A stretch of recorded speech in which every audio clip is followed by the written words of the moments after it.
Hello, good evening, and a very warm welcome to Rangers Radio.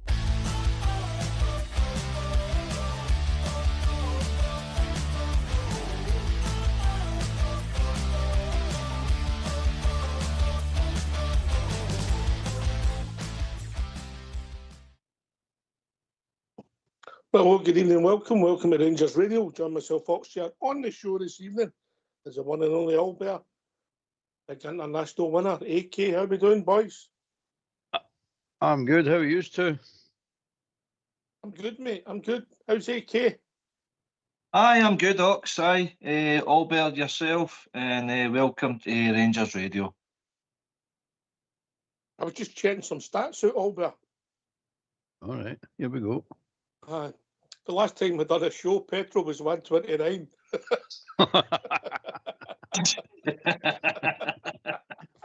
What was that, 10 minutes ago?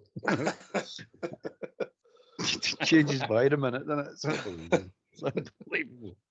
We shouldn't laugh, mate. We shouldn't laugh, but there you go. But you've got to laugh, haven't you? You've got to laugh. Boy. Listen, big game. How are you, AK? How are you? I'm fine, pal. I'm fine. Celebrated my 25th wedding anniversary there this week. So thanks to my wife, Karen, for putting up with me for 25 years. You think this? I've told you before. Do you think this is Glenn Michael's cavalcade? I will. Inspire something. Don't shout it out on here.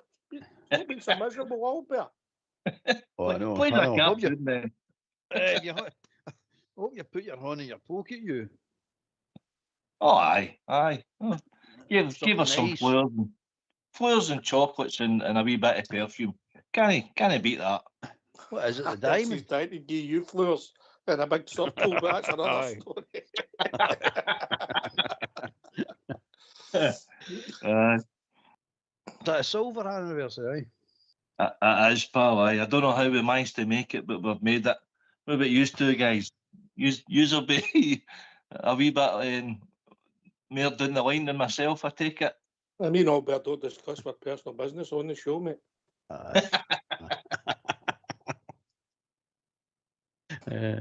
It's aye. I don't like you get it. I'm going to love it. I don't like you getting it. And one of the reasons we're not doing that is Mrs. Albert's not too far away. Yep, with the hammer. Listen, She's good right to hear beside you me. all. Good to be back on the show. Thanks to everybody for their patience. We've had a lot happening in the Rangers radio world. We've had AK celebrating that, and a big shout out to our very own Old School Blue.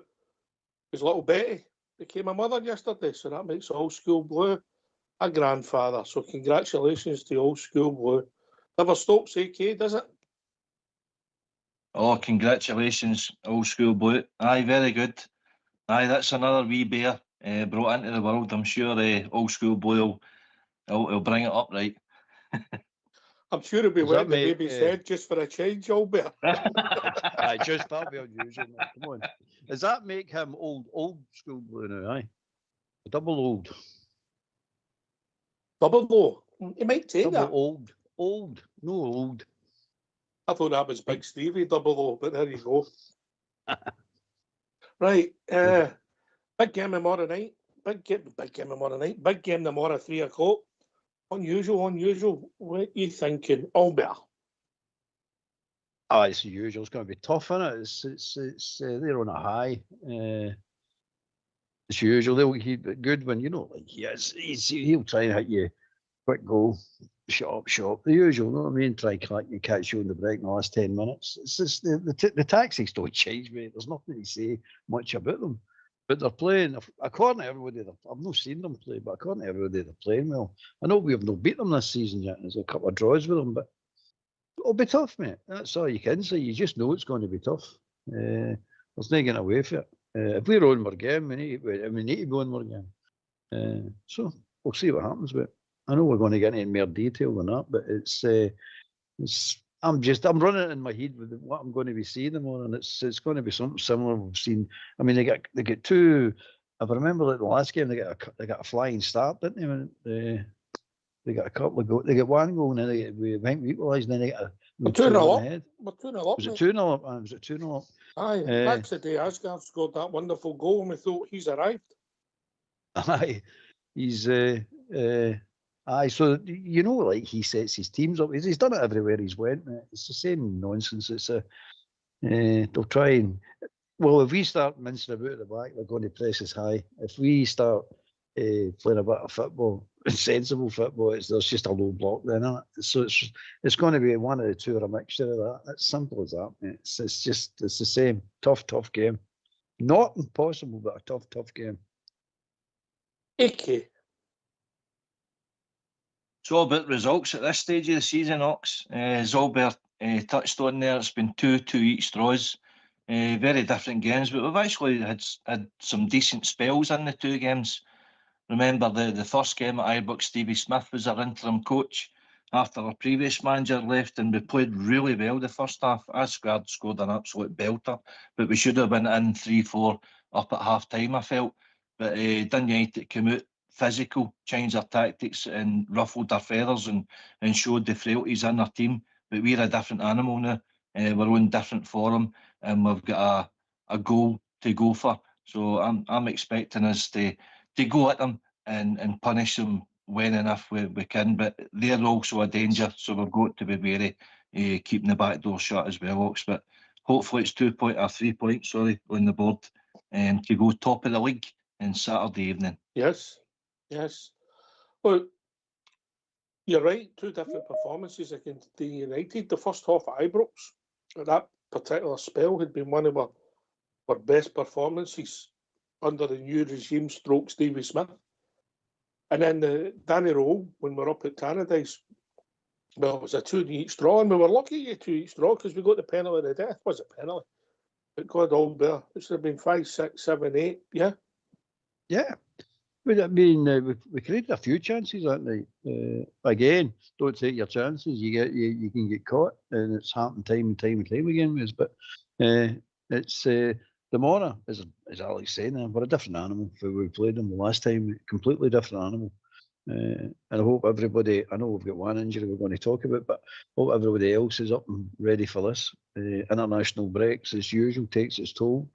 But I'm looking forward to it, mate. Must admit, I'm definitely looking forward to it.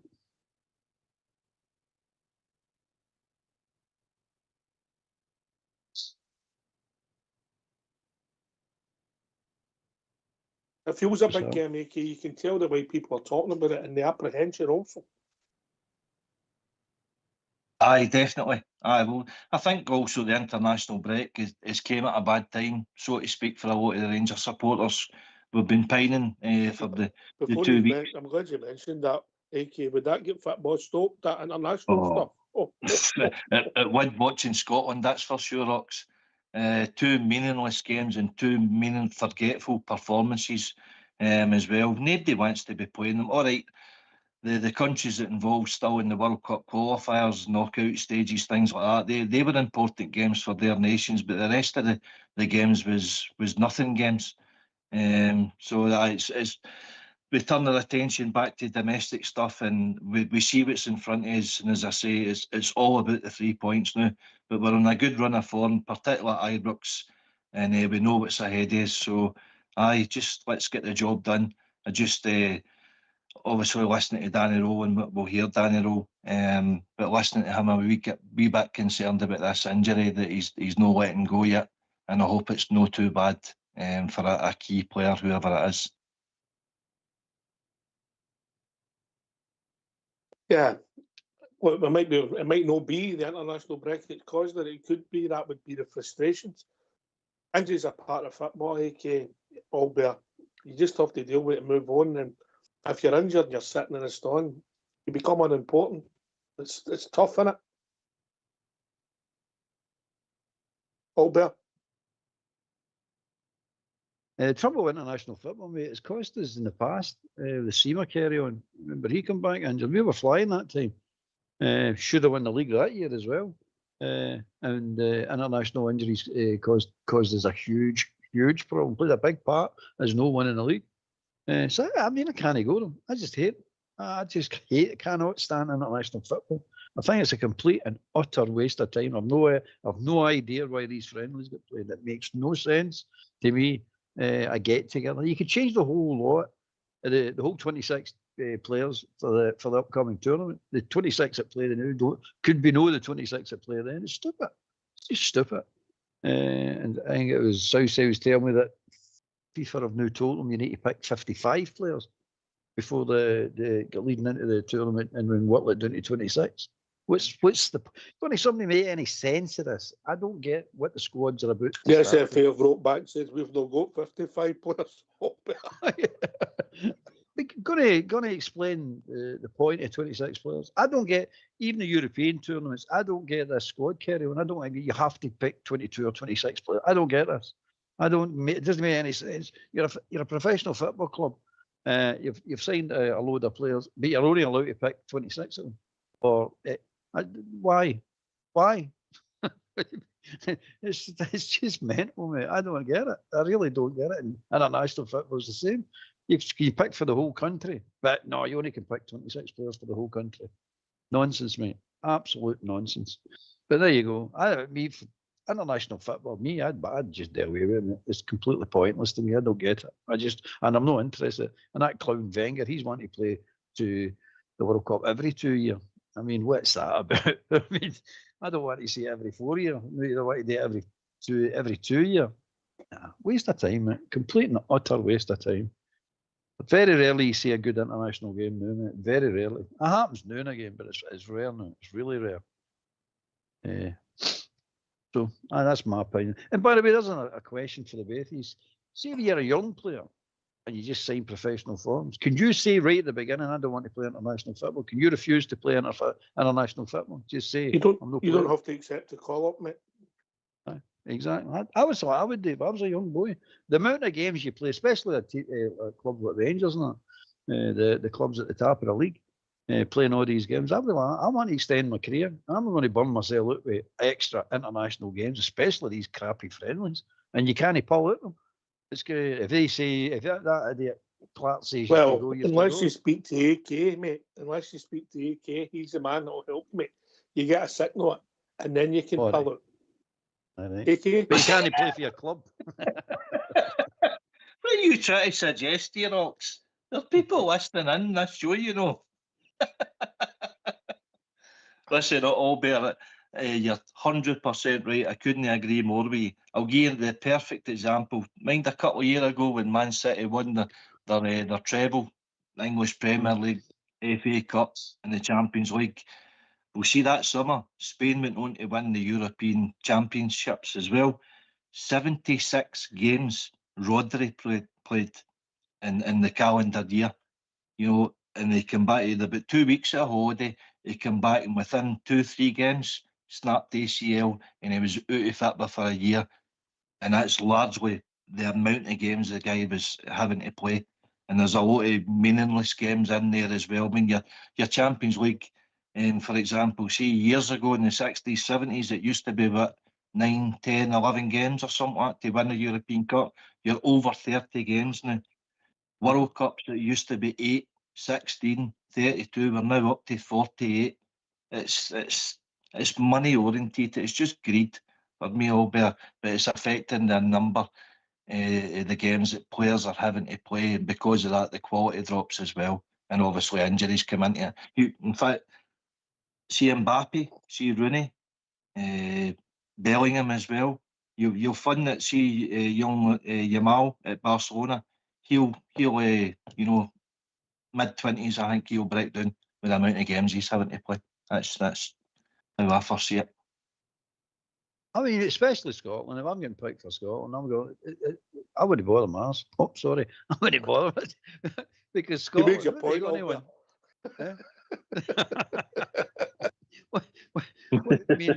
What are they going to realistically? What are they going to win? And you're if you're wanting to extend your career, that's why I'd be looking at the young boys. You've got a limited amount of years to play football, professional level, and you've got that's your earning power, mate. And if you're going to waste your energy, your career, and risk injuries and things like that, just to play for Scotland, what? So you can run about like that idiot Ryan Jack used to say, "I'm proud to play for my." Why? What's making you proud to play for your country? You're not going to win nothing. That's a guaranteed certainty. You're not even going to compete in anything. That's a guaranteed certainty. So what's the point of Scottish football? I don't get it, mate. I really don't. Scottish international football, especially, I don't get it. I really don't get what they're. You look at Spain, Italy, and all these other, Germany, Brazil. They're all competing for the trophy or the competition they're in. We're just number makers. We're making up the number. We'll go to have 6 teams. Okay, we'll have you as one of the 6. They're not treating you like any respect. Going, oh, you're a danger. Here's one for you. Right. Lyndon Dykes has got the same number of caps as Dennis Law. There you go. Stupid. He's got the same amount of diabetes as my mom. Right. We'll go back to us. If you don't mind, get yourself on mute. And let's hear from our manager, Danny Rowe.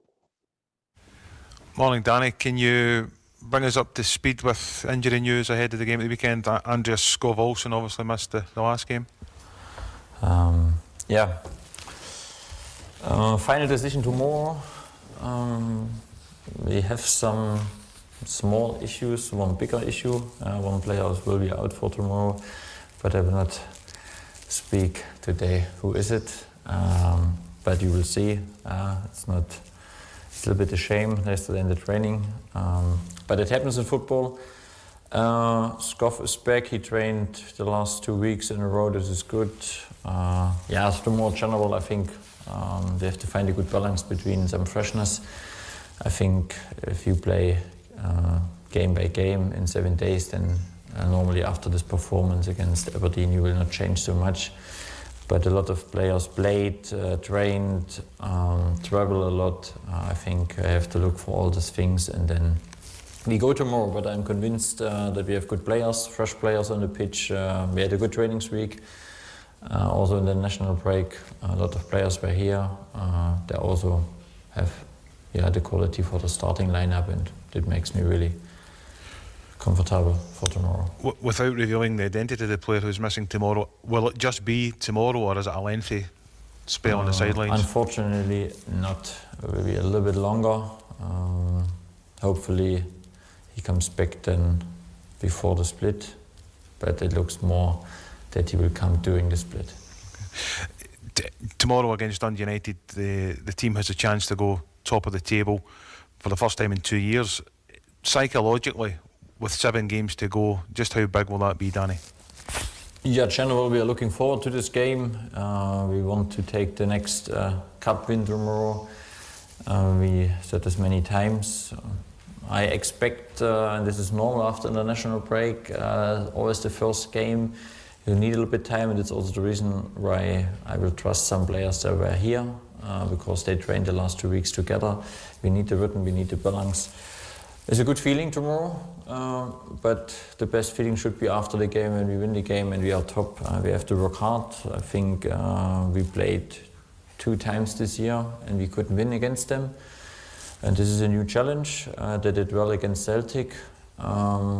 We are prepared for this. We know what we face tomorrow, and it will be a challenge. They fight also for the small chunks to come maybe in the top 6, and both teams want to win, and we need a good performance.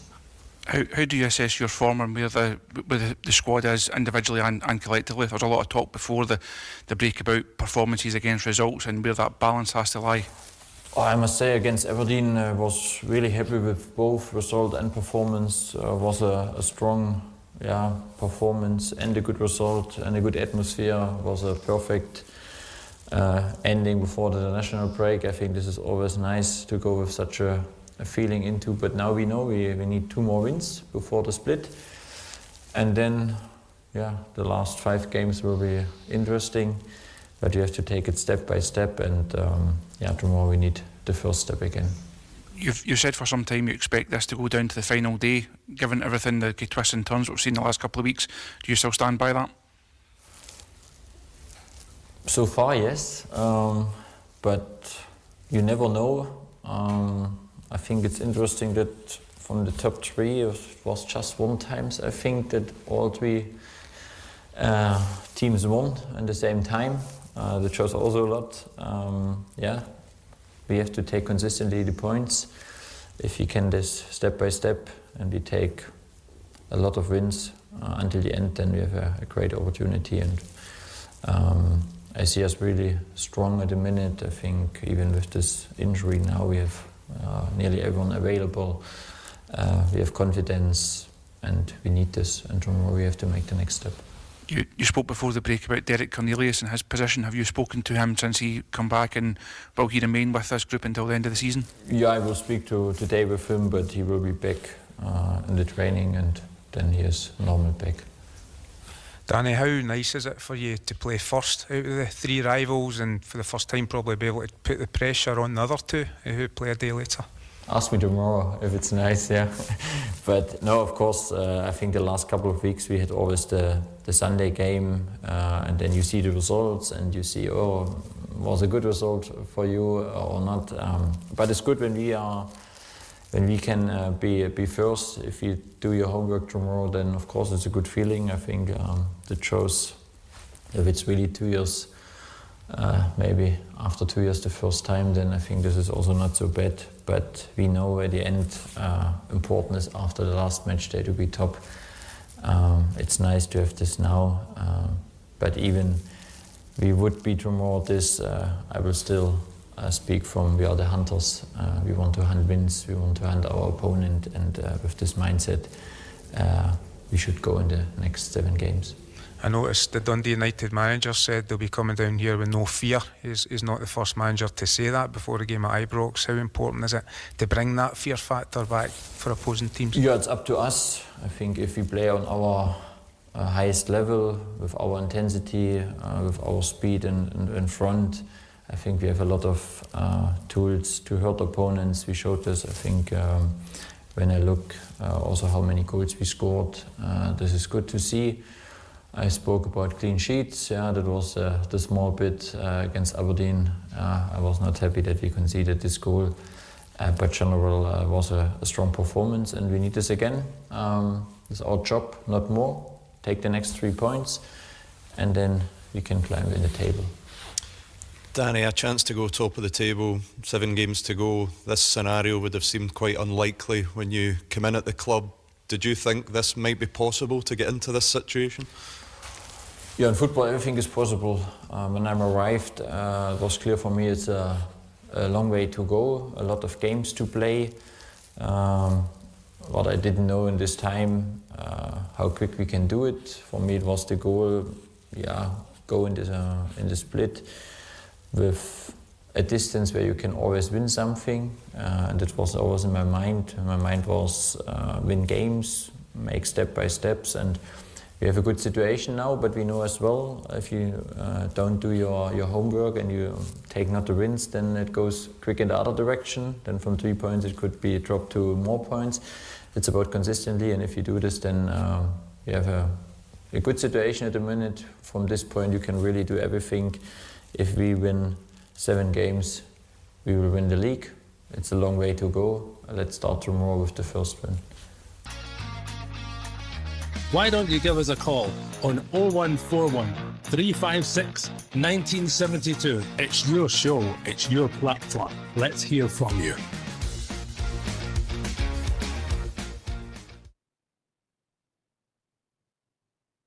Well, gentlemen, there's one big talking point. Who's a mystery man? Albert. Well, it's somebody's guess, isn't it? It's somebody's guess, but it's going to be one of the 10 starters, isn't it? It's going to be one. It's going to be one of them, isn't it? I hope it's no, but I think it is one of them. Don't get me wrong. If it's any one of them, it's going to be a miss. It's as simple as that. Because I was hoping that the 10 players would be kept fit for the next 7 games, which would have given us a really strong chance. But at the end of the day, it is what it is, isn't it? There's nothing you can do about it. It's just frustrating. We don't even know if it's an international injury, somebody who's in international duty. So we'll wait and see, mate. But it's not the end of the world, though. I mean, there's no, the towel's not getting thrown into anything. But it's just this looking too far ahead. I can't go it. It's just, the more there's games, the more there's game. That's what we're concentrating. That's what it should be. But you get these reporters talking about end of game, end of season. Top of the league doesn't even matter them more either. I mean, that's I'm not interested in that particularly. It's the last game of the season, mate. Get the top of the league after the last game of the season. That's what counts. But if we don't go top of the league, tomorrow night, we're making it hard for ourselves all better. That's the point. Of course we are, but you've got to take it. But it's not the end of the world. It's no important. It's no important. It is important to get the win, but it's no important about the year on top of the league. It's the last game. It's important we're top of the league. Right? I get that. AK, I think the general consensus is because of the withdrawal, people are putting two and two together and assume it might be young Mikey Moore, but we'll just need to wait and see, yeah. There's a few names floating about the forums in New York's. Roman's been another one. And Miovski for a petted lip. That might be another one. He think we come back early for the Macedonia he plays with. But no, there were 14 out there on international duty. So I'm just hoping it's no one of our kind of right foreign players like Mikey Moore or Romans. But as Albert says, it is what it is. And if it is one of them, then it's an opportunity for somebody else to step in there and do a job for the team. It's not as if it's a season-ending injury. It just means we're going to be missing them for a couple of weeks, and he says they'll be back fit for the split. So, squad game, pal. Just need to get on with it.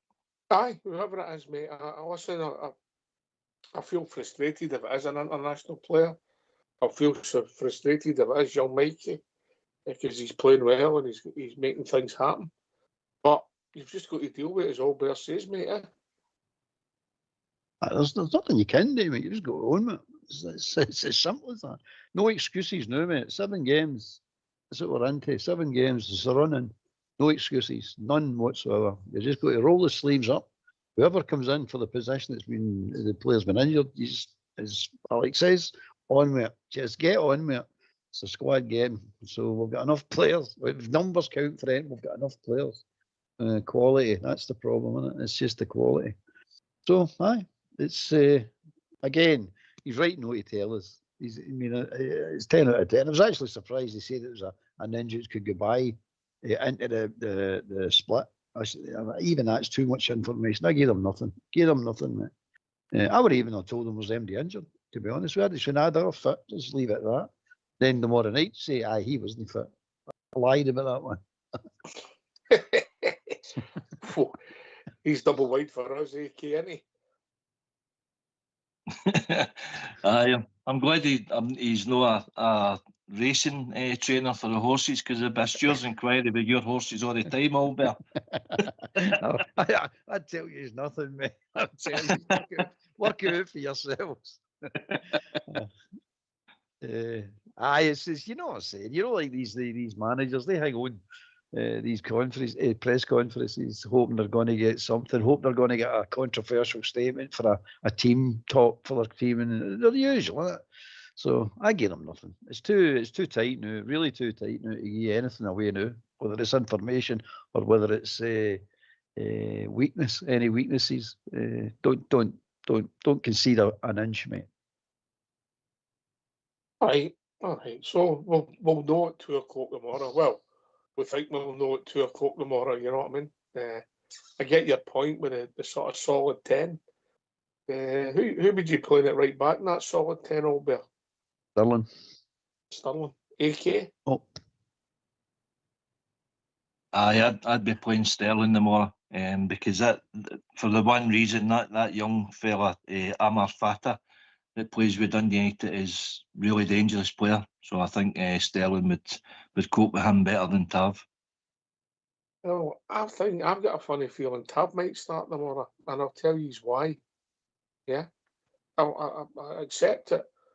Sterling's a stronger defender. I accept his pace here. I think Danny Rowe will get and try and win the game tomorrow, and Tav uses better offensively and defensively, and I think that's what he might do tomorrow. Now, I might be wrong. Only giving an opinion. Albert. I'm the exact opposite, mate. I think Tad's a liability when it comes to defending. I think what you need to do is get a solid base and work for that. In the next 7 games, not just tomorrow, the next 7 games, it's a solid base.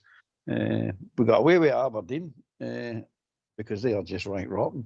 But this Dundee United team are no rank rotten. And the teams for the next 7 games, none of them are really garbage teams. No, I mean, they're not particularly brilliant teams, but they're no garbage either. So you're looking at a rock solid defence, and you've got to be good defenders in there. And Tab doesn't come into that category at all. Bringing him on maybe for a free kick, what he done, scored the 4th goal in a 4-1 win. I'd rather he scored that goal Hibs when it was nothing each, or made it 2-0 for us against Motherwell. And some of these draws, that's when you want them to score. They're winning goals. Scoring the 4th goal, it's a great goal, don't get me wrong, but it didn't mean that much. Okay, goal difference maybe, but it didn't mean that much. So if he's not going to contribute to winning goals, I don't think he brings much to the team. People may disagree with that. I know people will disagree with that, but I just see it that way. He's not a defender, mate. That's just a fact of life. And it's always been that way. And I think... I don't disagree with you, where his strengths lies and where his weaknesses lies. I get that, mate. Yeah. Listen, why are we worried about this Dundee United team? Before last weekend, the 2 weeks ago's results, AK, they were only 4 points in front of that Aberdeen team. Why are we worried about them?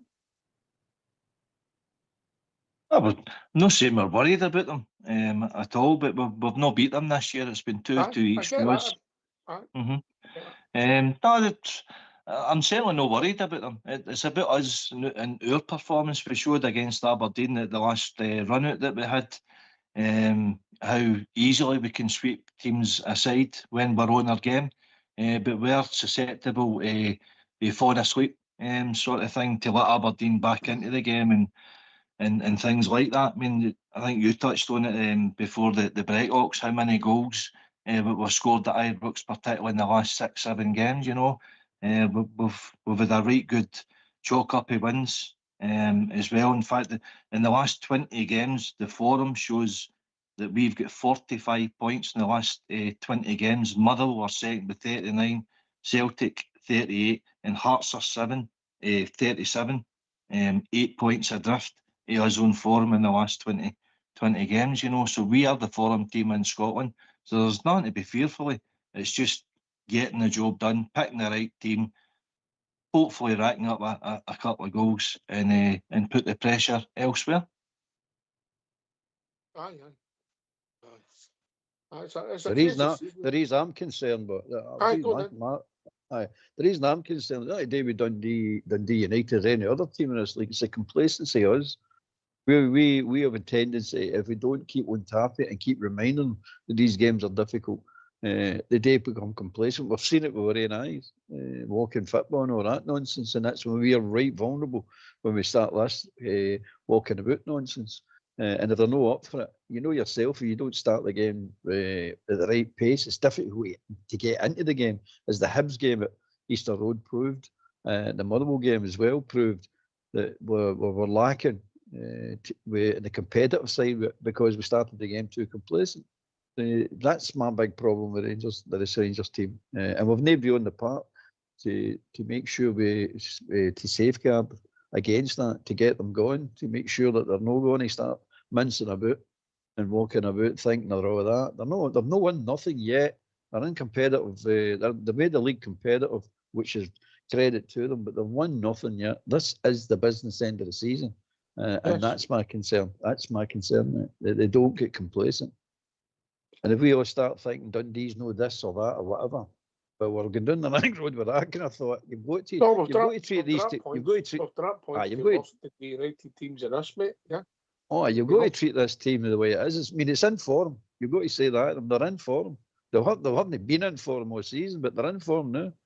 And look at the goal we gave away against Aberdeen. We were coasting that game, and all of a sudden, bang, 2-1. You're kind of, what's going on? That's the sort of thing I'm talking about. You're getting it. They're in the game. They shouldn't be in the game. This game's a walk in the park. If you do it right, you just be professional about it and don't make any stupid mistakes. Bang, 2-1. All of a sudden, we're all going, oh no again. Okay, we're on easy winners in the end, though, but we made it more difficult than it should have been. And that's the problem you're going to get. Are you looking Don't for a let- perfect game of football, Albert? I'm just looking for a competitive game of football and for 90 minutes, mate, or 90 plus minutes. I don't look for it. Mistakes can happen. I'm not saying you can't. You've got to be perfect, mate. Mistakes will happen, but don't make them stupid mistakes, mate. Like we did against Aberdeen. That was crazy. That was a stupid goal to lose.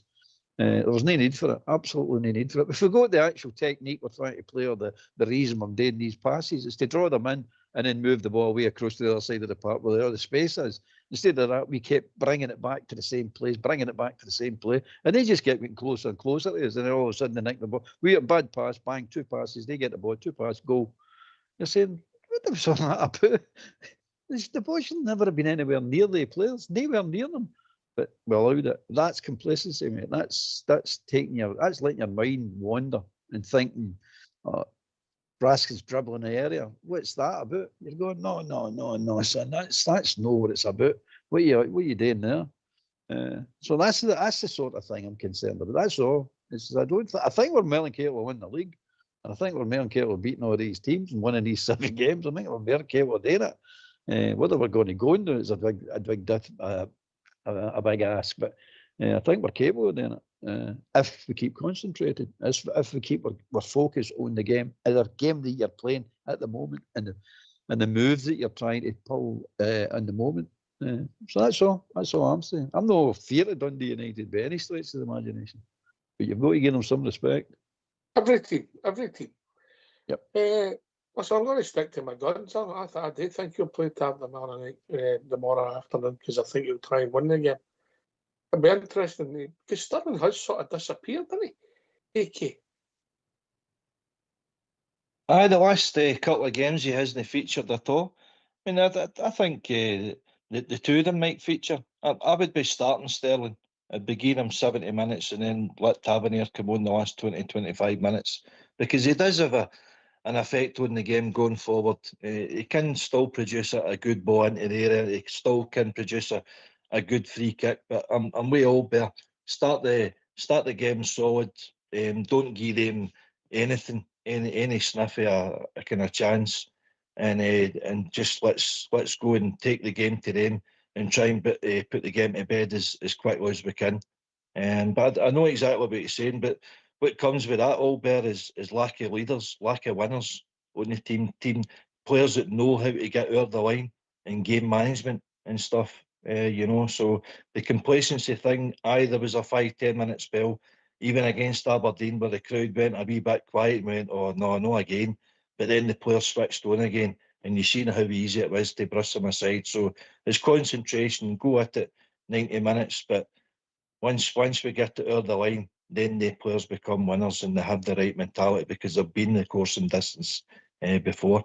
And supporters, we've all been in the course and distance before, but it's the players that decide the outcome of these games. So, if we're 2-0 up and we're at half time like we were in the last game, it's possible. It was work like that, a pan out like that, a game of football. My thing in taking Albert's thinking on board, AK, is that I want us to go and, because it's so tight, why not try and get the 3rd, the 4th and the 5th? Yeah? I'm not saying we're going to win 5-0, but if the game pans out and you've got that opportunity, that's, I think, the frustration fed into the support when they went 2-0 up in Aberdeen. They just wanted the team to keep playing and get a 3rd and a 4th, which they did. But a 3rd and a 4th without giving them a sniff. And maybe if you get the 3rd and the 4th, you might get a 5th and a 6th. And who knows what this is going to come down to this season, AK. Oh, correct. But you could go a couple of weeks before that, Ox, when we're 2-0 up against Celtic and absolutely batter them.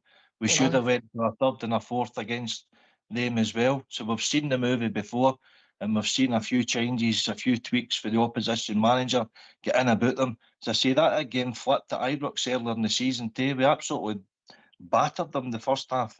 We went in at 1-0 up, I'm sure it was at half time. And they came out, couple of changes, couple of more physical, get in about us, and they went 2-1 up, and we needed Tavernier to save us at the end. So we don't want a game like that. But it all comes down to pressure and, you know, just controlling the game, a wee bit cool head in the time. Sometimes you miss that Stephen Davis or a Barry Ferguson out in the park. Just calm it a bit, guys. You know, just use the heat and use the ball to do the running. But draw Dundee United out of their positions, because they'll come down and they'll be dogged, they'll be organised, they'll be physical. You know what we're going to expect, and they'll get a lift for beating them a couple of weeks ago. But we're playing in grass this time, no a sandpit. So we're just we're looking for our team to go out there and win the game. That's the main thing. Win the game. That's right. I said we went 2-0 up. That's right. That's the game that Tav scored the late equaliser. We were coasting 1-0. You're right. Half time should have been out of sight, and then they scored 2 goals, and then we were chasing again. Listen, lads, get yourself in mute. Then we'll hear the second part for Danny Rowe, and then we'll hopefully get some callers in.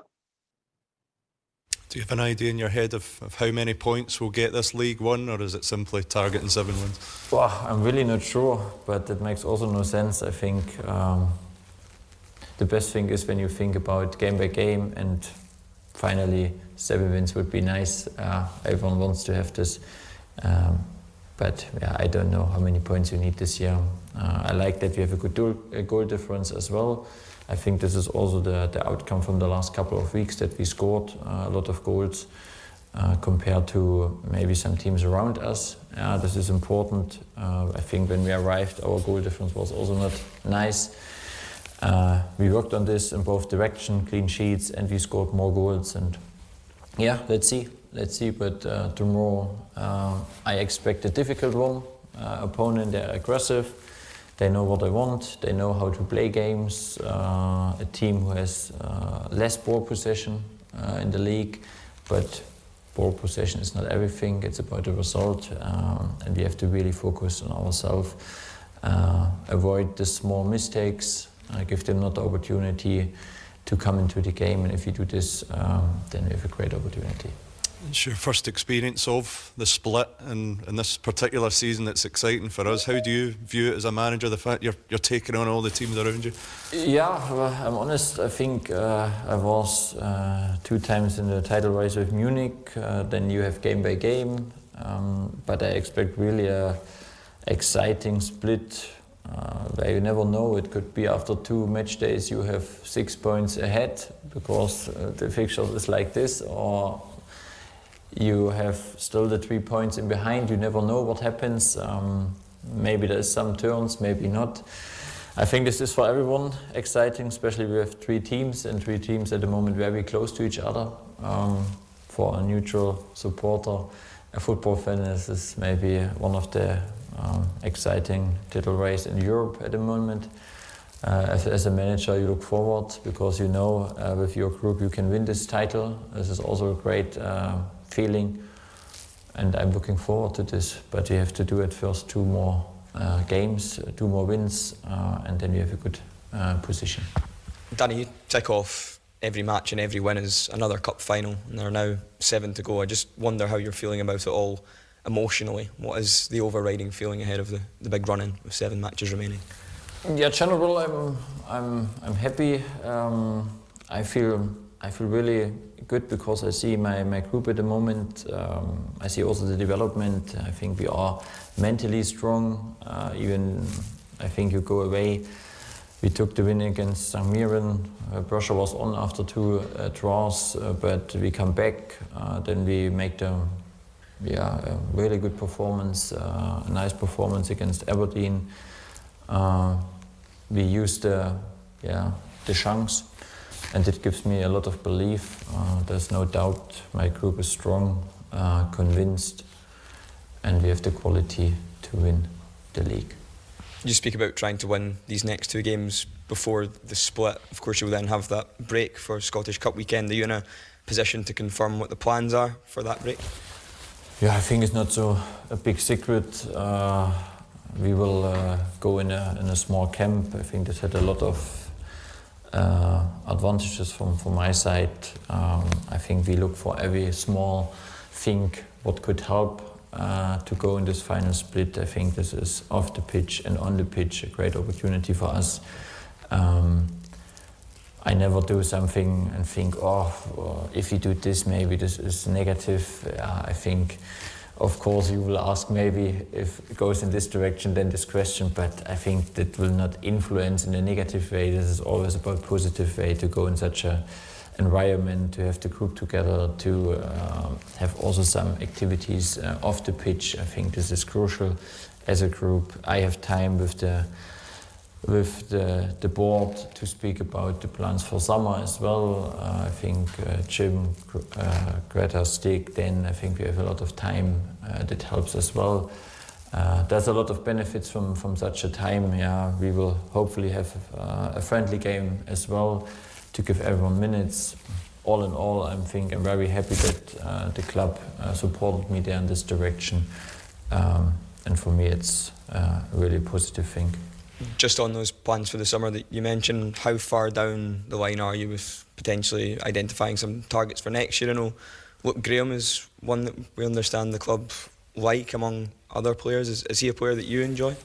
I think general I will not speak about names. What I can say, we have regular now a meeting every week to sit together, to watch players, to watch different profiles.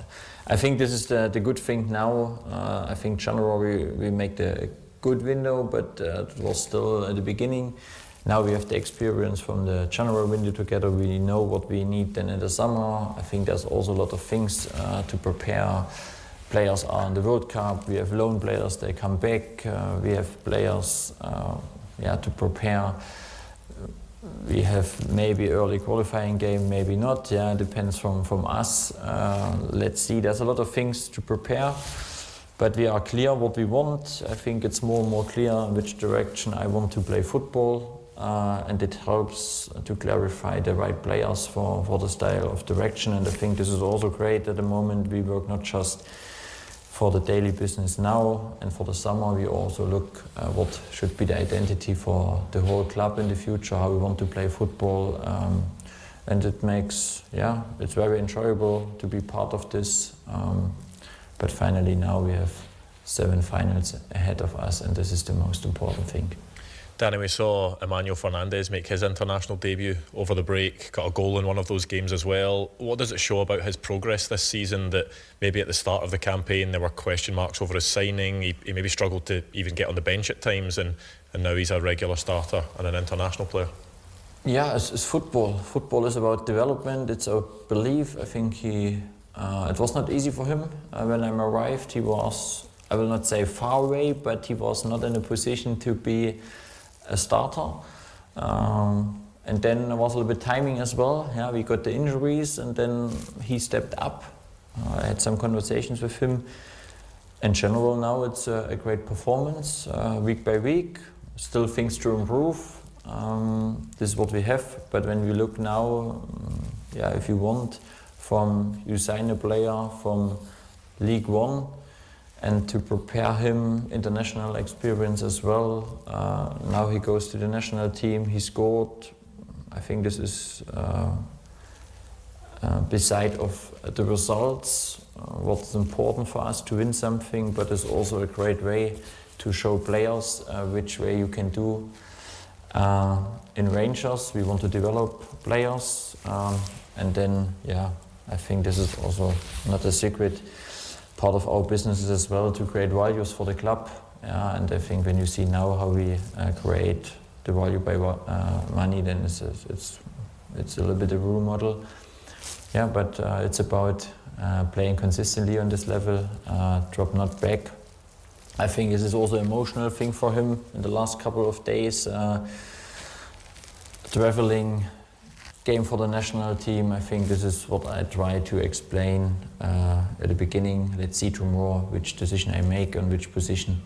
But this is key, that we have tomorrow a fresh team who is 100% on this emotional level to go in such an important game.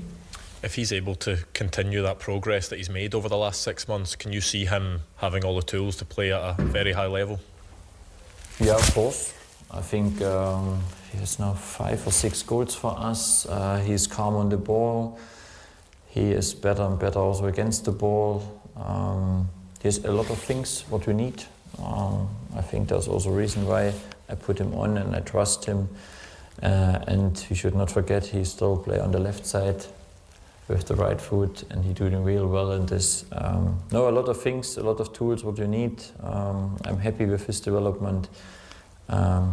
Let's continue, because it's the most important thing in football. It's never about the past, it's always about tomorrow. I know we spoke about him before the international break, but how pleasing was it to see Finlay Curtis not only get his call up, but then manage to get some game time for Scotland?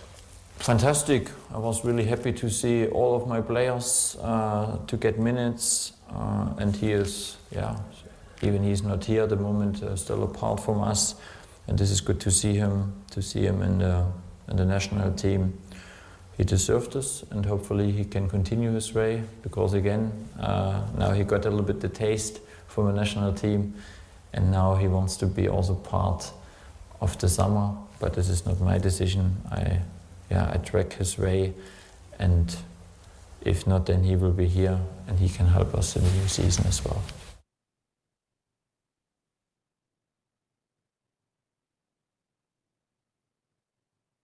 Thanks for that, Fox. Interesting stuff. Obviously, people get when the camp, for the want of a better word, Albert was muted in the media. Some people jumped on it. Look, if he thinks it's a good idea, here's a manager. It's only hindsight. It's you're going to be open for criticism. If you don't win the next game, it'll become a disaster, and you should never have done it. But if the manager wants it, and he thinks it's important for the next game, the run in the future, well, you're voting back your manager. That's how I see it. It's a breakfast tradition, maybe in Scotland. It's not something we'd usually do, but Annie seems pretty calculated about it, mate. I mean, I agree. It's his decision. If he wants to do it and he thinks it's going to be the right thing, well, go for that. Me personally, I don't think so. But hey, I'm not complaining. The only reason I don't think it's the right thing is because in the past we've done things like this. We've always come back. My face. I mean, I'll think of that mob across the city going away in the COVID season, the winter break when the lockdown was on, and come back. I mean, so you get things like that. It can blow up. It also can work the other way. So I'm not saying it's just a guaranteed certainty we're going to come back and play crap, but I don't know. I'm not a big lover of it. No, I mean, I think you should stay here and work on your stuff here. But again, it's weather. I think the weather closes in and in. You might be after training pitches and it's all indoor work. But if he thinks it's the right thing, well, I'm all in with him. If he's the man that's making the decisions, and I hope it's right. I definitely hope it's right. But I can see the logic in it. I can see the weakness in it as well. Pros and cons. Yeah, exactly. It's only hindsight for me. Anyway, I'll come back to AK, but we'll be joined by Billy. Bring him in before we get ready for the tune. Evening, Billy boy. Evening, gentlemen. Good evening. Evening, Paul. Hi, Billy. How's it going, Albert? You all right, buddy? Good. I'm fine, mate. Hi, good, mate. No, I was just listening to Albert there. Listen, I agree with you and I disagree with you. I agree with you with the complacency thing regarding our attitude going out here the more. Right, I totally get that. You know, we've got to be right on it. But the thing I'm not agreeing with you with is, mate, as if they're in form, right? Because their form's garbage, mucker, right? They maybe look good, or the propaganda roadshow, i.e. the press is maybe saying, oh, they're in form, but they're no. And I'm going to tell you the reason how they're no, right? Out of their last 10 games, they've won 4, drew 3, lost 3. They've scored 14 goals and conceded 2, and 2 of the 14 goals was against the mighty Spartans, by the way, right? They currently sit 7th in the table. They've scored 40 goals this season and they've conceded 48. They need to beat Rangers tomorrow because they're 6 points ahead Falkirk. They need to beat Rangers tomorrow and beat Livingston to get these 6 points to give them a chance to get into the top 6, mate, right? That's just the roadshow propaganda stuff with that mob, the usual, right? We've got a brilliant chance of morning, guys, and I mean a brilliant chance to go top of this league, right, and really crank that pressure up on Hearts and Celtic, something that we've not done once this season, right? Now, this is a massive opportunity for Rangers the morning, and if they players that go out the morning and can't go out and grass that, then there's something seriously wrong. That's my only concern, mate. Other than that, we should take more than enough, and I mean more than enough, to go out and batter them in the morning. AK. I agree with you, Billy. I agree with you too. It's opportunity there, pal.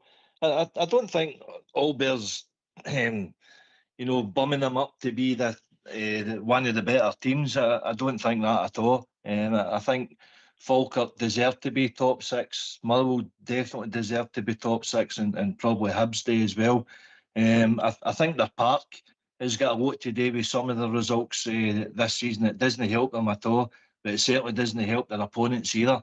But listen, as you say, where we are and where they are is totally different ends of the spectrum.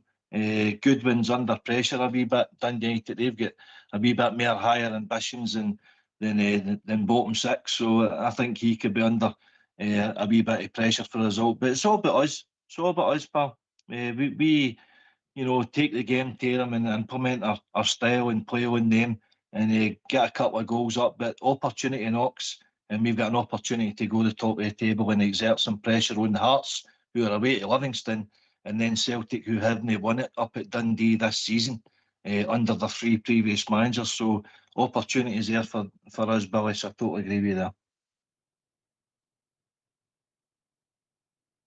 Billy, you might come back in before we go to tune, mate.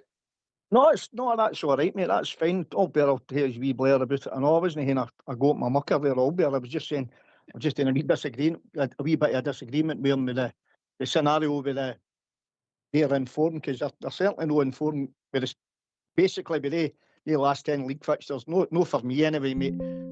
Other people maybe think different, but certainly no for me.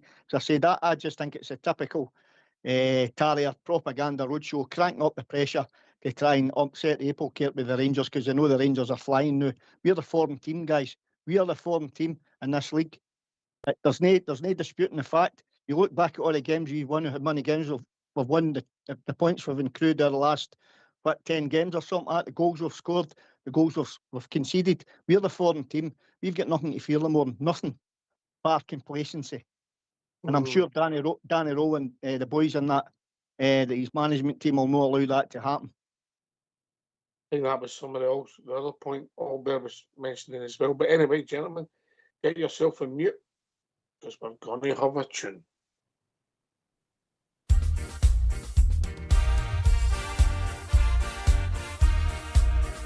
As we go marching down the Paisley Road west, the doors and the windows open wide, you will hear the people cheer, the Glasgow Rangers boys are here. It's Glasgow Rangers for me. Blue is the colour, football is the game. We're all together, Glasgow Rangers is our name. For we are the best team in all Scotland, and Glasgow Rangers is our name. So bring on the Celtic, your Hibs and Aberdeen, your Dundee United, we're the best you've ever seen. We play hand on heart, God save the Queen. It's Glasgow Rangers for me. As we go marching down the Paisley Road west, the doors and the windows open wide, you will hear the people cheer, the Glasgow Rangers boys are here. It's Glasgow Rangers for me. Blue is the colour, football is the game. We're all together, Glasgow Rangers is our name. For we are the best team in all Scotland, and Glasgow Rangers is our name. So bring on the Celtic, your Hibs and Aberdeen, your Dundee United, we're the best you've ever seen. We play hand on heart, God save the Queen. It's Glasgow Rangers for me. It's Glasgow Rangers for me. It's Glasgow Rangers for me.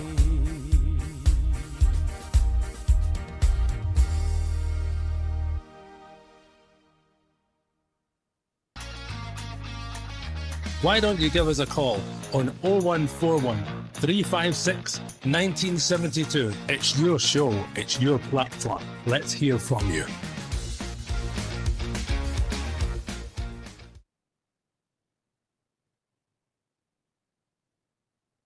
Hey, we never get by the right back earlier on, boys. We'll assume that everybody's fit and it's Rabbi Matondo that's injured. How does that work for you, Albert? One of your favourites. Oh, that's better. Oh, that's better. I'll have that. I'll have that all day long, mate. Yeah, help me, Rabbi, you know what I mean? He's aware. He's aware anyway. He's signing but maybe something. Danny Rogan into the treatment room and seen he wasn't there, just assumed he wasn't fit. True enough. Where is he? He's not in his usual spot or his usual bed. Aye, it would be nice if it was somebody like that. Somebody we don't count it. Right, if they're all fit, I think you're right. 3 out of the 4 certainties is up for debate. I'll get Billy's point on it.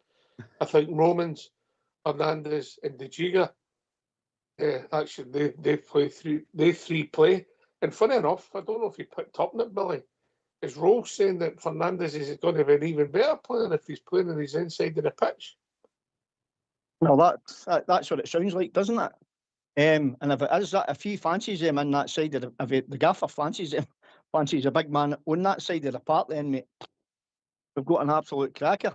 You know, when you look at him and Big Jajiga at the start of the season and that, they looked a bit shaky and iffy and all that, like, you know, but you know, us as Rangers supporters, we're always looking for the players to hit the ground running, and rightly so, but sometimes we tend to forget, and listen, we've seen great Rangers teams, etc., over the years, and we didn't give great players a chance either, but we tend to forget some players take a wee bit more time to settle in than others.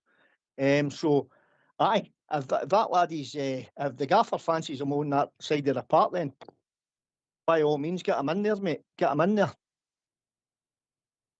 Aye, are we agreeing that if they're all fit, and that's the big question, AK, they're all fit, that's the 3 at the back 4, do we agree on that? Oh, 100%. 100%. Romans is a strapping in his leg the last couple of games, and that's a wee bit of concern for me. But I'm hoping that he's all right, because he's been class ops. He's worked right up and down in that left hand side is causing the opposition all sorts of problems. So it's good to have a player of that calibre, you know, being out there. So here's fingers crossed that's makes up your back 4. Aye, if it was to be Romans, I mean, I've enjoyed him, but young Gomez no really let us doing. Albert, is he? Really, if we're being honest, he's not been my worst player. No, he's not done anything wrong, actually, mate. Let's be honest. But he was getting targeted. That's the only problem with the wee guy. I like the wee guy. I think he's a cracking wee player. I think he's going to have a really good career. But at the moment, he's getting targeted. If we play him tomorrow, if he's playing tomorrow and it's Roman's injured, I'll guarantee you they'll target him. And it's all down to height and physicality. It's not down to ability, mate, because he's got the speed and he's got the bottle. He's just lacking in a bit of physicality at the moment because he's a young boy. Remember, he's still in his teens. No, I like him, mate. I definitely like him. But it's the 10, mate. You pick the 10. The 10 picks itself, and you're thinking one of them's injured, so you just don't know what it is. The only thing with Sterling and Tav is if the 2 of them are fit, that's only one. The rest of it all just picks itself back, practically bar one position that we said before. Whether it's Asgard, whether it's Olsen, or whether it's whoever plays that right hand side. But the rest of it, I mean, the 2 centre-halves pick themselves, the 2 midfielders, Raskin and Chupwani pick themselves, and the 2 centre-forwards pick themselves, Nedry and Cermiti. So there's 6 right away, 7 with the goalkeeper. So you get 7 picked right away, 8 you're counting Romans, if he's fit, he plays. There's 8 right away. You're talking about wee Mikey Moore, there's 9 right away. And now you're talking, we're arguing about the right back and the right hand side. But it's Olsen or Asgard or Barjami or whoever's out in that right hand side. And you're talking about with Tav or Sterling. It might be Sterling that's injured, and it might be Tav that's playing. I hope it's something like that he's. But to me, Tav gets in the team with sentimentality. I mean, that's all he's playing in for. Because he was greeting and moaning about. He was out in an interview and he said, "Oh, how do you feel that you're not playing as many games? I just want to play football. I just want to play. I just want to play." Well, you see the Steven Gerrard interview during the week there. He came out with the same thing when he was coming to the end of his career. He just wanted to play. I don't want to sit in the bench. I don't want to be a sub. I'm better than that. I don't want to do that. Tabs, that's exactly what Tabs been through. But the sentimentality of how he's playing. All right, he scored that goal, mate, which is great. But he's got to remember all the crosses, not the free kicks he's had. He's had umpteen chances to score a goal, and he's not done it. And his corner kicks, I don't rate them at all. I don't know about yours, but I just don't rate them. So he's not in it for. He's not frown upside down. No, I'm being realistic with Tab. You can't keep doing this, keep putting them in here, mate. It's not good enough. It's not good enough to be playing. He's just no. I think he's what anybody says. I think his legs have gone, but I think he's more offensive than Sterling. That's more the reason for basing it. Obviously, I get 2 votes, sometimes 3, but we'll go to Billy and see what he thinks. Who's going to be right back, Billy? Sterling. For me, mate. Sterling. Aye. So that's the 3s. That's the 3s ringing. Right, carry on, Billy.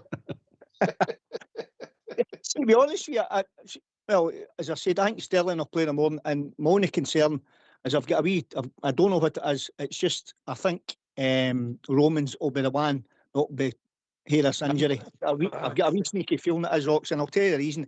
It's just because the lad he's been carrying an injury for a couple of weeks, and he's maybe just been gone, and just something's went during training or something. That's the only thing I can think of. I hope I'm wrong, and it's just a hearing that the manager threw it, you know. But I think that's who it will be, mate. Other than that, the only way I would change that Rangers team the morning, it'd be the wide men, the 2 wide men. I'll be considering, well, as Albert says, you've got Mikey Moore there. He's guaranteed to come in. And we certainly hope it's not that laddie. And I think I've got to show a wee another wee curveball. I think Ant-Man will come in the morning on the right hand side.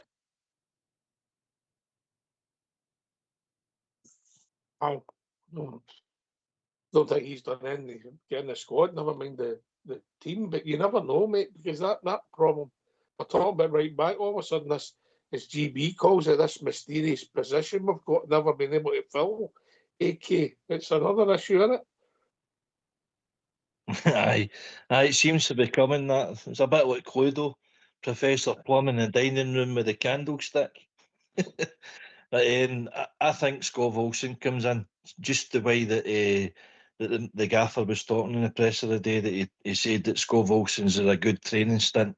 He's seen him, and he's upped his game. Obviously, Scott Wilson wasn't away with Denmark, so he's maybe worked on training. He's maybe worked on other things to impress, because he needs to start earning his coin. You know, he was brought in as the kind of marquee signing for Danny Rowe, but it's not worked out that way. So he needs to start earning his coin for me, Billy. Ant-Man I like, by the way. I think his numbers in that were excellent with his previous club in Holland. He was certainly contributing for goals and assists, but injury scuppered him in international, funny enough. And he's just coming back into it, but he's got a part to play, certainly. But for me, I think Scott Wilson gets that start tomorrow. You wouldn't be picking him in form neither, would you, Billy? Who, Olsen? No, I didn't think so. No, in form, Ox, but this is just another wee inkling I get. I didn't think the laddie's been fit. I really don't. I didn't think he's been up to speed, and he's certainly no match fit. I think that's what's wrong with the laddie. And hopefully, I mean, we spoke about you were talking about the international breaks and that, and I'm with you, Albert. I mean, I was pulling my hair out, trying to work out why these stupid friendlies and all this nonsense was going on constantly, you know. But the only thing, if it's a good thing they've had an international break and it's given that laddie more time to get up to speed and get more fitness in his legs and that, then hopefully that's one of the good things, mate, that can come out of one of these daft internationals, as you said, buddy. So I just think he's not been fit, guys. I really don't. I just don't think he's been fit, and I don't think he's been match fit, and that's where the issue lies. How many games he's played for? He's played a few games for his new Albert. I'm going to check it out. But I get your point, Billy. If he's come in here, I don't think he'd played a lot of football. I get that. I think the other thing I know is he's put a couple of crosses in. Albert says the one against that mob was a bad cross because it was Chermiti. The one with the header, you maybe say it was too high, it was Chermiti's leap that done it, but he's not showed anything really in the ball that we think, wow, he's a cut above Albert, is he? We've not even seen that. No, he's. My problem with Olsen is I think he needs uncoached, mate. I've said it before. I think he's coached to death, mate. That don't lose the ball, don't lose the ball. And if you say that to a winger, that's death to a winger. That's kryptonite to a winger. I've said it before. You can't say to a winger, don't lose the ball, because they've got to try and get by people, and there's going to be times they're going to lose the ball. If you're saying don't lose the ball, they're just going to keep cutting back and playing it safe, and that's all Olsen's doing. He never loses the ball. I think I've said it Southside today. I think I've seen Olsen getting the ball away once since he's been with us. I don't think I've ever, apart from that once, he never gives the ball away. Mate. He always plays the safe pass, always, and that's just bad coaching. That's just coaches saying keep a hold of the ball, don't lose it, don't lose it, don't lose it. There is times in games you can say that. But if you're going to go and try and win a game, nothing each, and you're going to try and win a game, you've got to let the wingers go and express themselves, like Mikey Moore and Barjami, people like that, even Askar. You've got to let these players go and express themselves. And if you're not going to let them do that, well, you're taking at least 50%, probably 60% out their game altogether. And for that point, you shouldn't be playing them. And just to touch on that right side, you're saying this mysterious position. It's not a right-sided player we need, mate. It's a left winger we need. We've not got a left winger. We've got plenty of right wingers. We've no left wingers. That's our problem, mate. Gassama plays a right-fitted player. So is Ant-Man. So is Mikey Moore. They're all right-fitted players, mate, playing on the left. It's a left-sided. It's a left winger. We're needing to play on the right because of this modern football. If you play with left, you play on the right. That's what's wrong, mate. It's a left winger. I know. Yes, Scott Volkson, he started 7 games for us and come on twice as a sub. Yeah, it's just, I think maybe his reputation is maybe giving more cause for concerns. He came in with a big reputation, didn't he? I certainly did. He made his name at Bruges, didn't he? And obviously he's been pretty much a regular for Denmark over the last 2, 3, 4 years, But he's at a point in his career where he's come a wee bit unstuck. Similar to what Tierney did before he came to us. Fun enough that the two of them are at the same club, but whoever was in front of them was keeping them out the team. I think it was yourself that dug a wee bit into him before he came to us, and he hadn't really started again for like last November. So that's another 2, 3 months out of the season, and then getting up to speed is what Billy's saying. But there's, you know yourself, there's a big difference between fitness and match fitness, and the pace in the game and the physicality of the Scottish game catches a lot of players out. I mean, Tierney wasn't exactly brilliant. Cast your mind back to the start of the season last year, but he got used to it, and boy, did he come an asset. But we don't have time. This season with Scott Olsen, he's got to start showing it now. Otherwise, it becomes an expensive dud, and then we've lost out in it. But listen, if he's not doing it, then just say you need Gassama to start stepping up, Asgard to start setting up, Ant-Man. You've got options there, Bazrami even today. So it's the players just need to realise the opportunity they've got and go and take it. Aye, it'll be interesting to see who falls into that. Maybe we've got Olsen, we've got Billy's come in with Ant-Man. You've maybe got, you could have Mikey Moore there and Gassama playing on the other side, if that's the way he's going to go. If he does go with that formation, I think you maybe got a point that Stirling might start.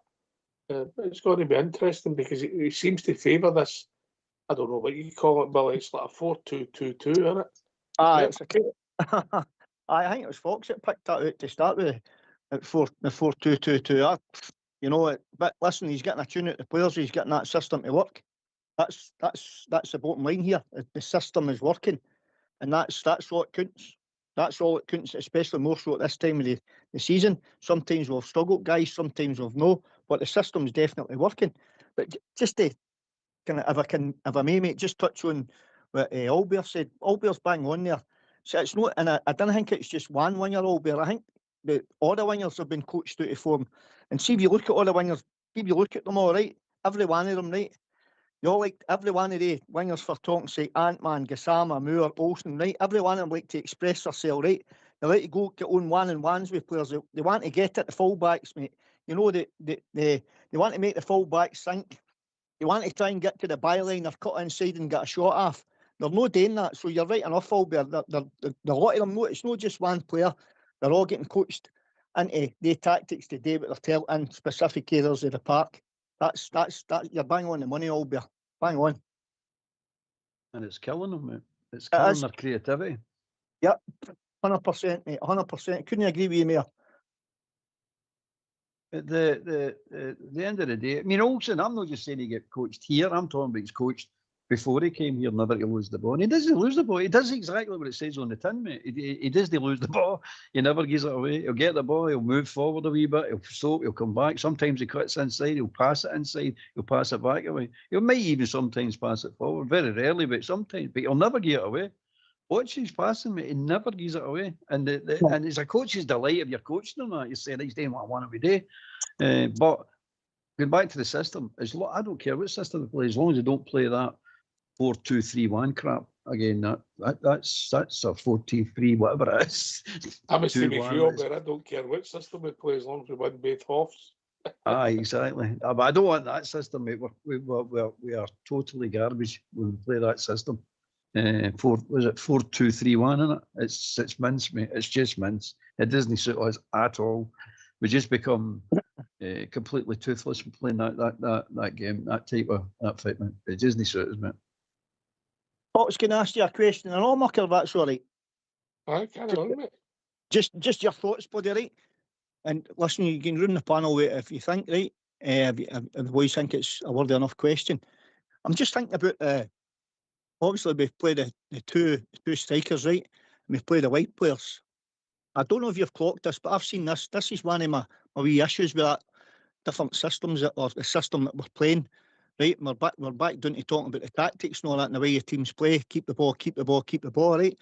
I don't know how many times I've seen Chermiti, the big girl, big centre forward, big German forward, Nedry. I've seen Gassama do it. I've seen Ant-Man do it. I've seen Mikey Moore do it. You know, they're wanting to make that. You can see them. They're wanting to get on their bike and they're wanting to spin off in behind. And there's not one time that I've seen a wee ball getting played over the top into the in between the two fullbacks. Sorry, in between the fullback and the centre half on near side of the park, or a wee slip roll pass, and the laddies are making their runs and they're not getting it. I don't know if you've clocked that one, guys. I think times there's a lot of frustration, not just with us. I think it's modern football. We touched on earlier on, Billy. I think it must be frustrating sometimes playing as if you like the traditional number 9 with maybe a partner, because you're moving and sometimes you're making runs to take the guy away to let your partner come in. Sometimes you're making the run to say the front post and your mate doesn't get it right to the cross, that you get it because you've made the run to the front post and it looks a good cross. If it's no right, your buddy behind you gets it because you've dragged the centre half away. If they don't put it in, none of that happens, mate.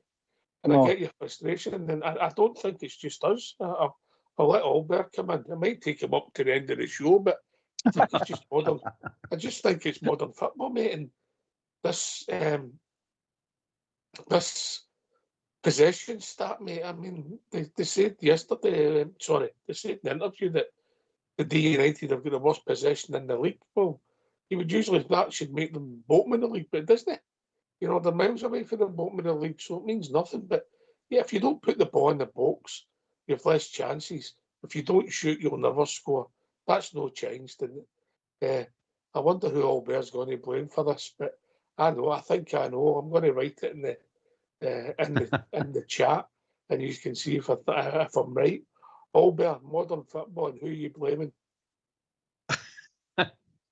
And the team who I'm blaming? No, for this, no people not putting it in, people no shooting. Oh, aye. Well, coach-wise, I blame the Guardiola type of football.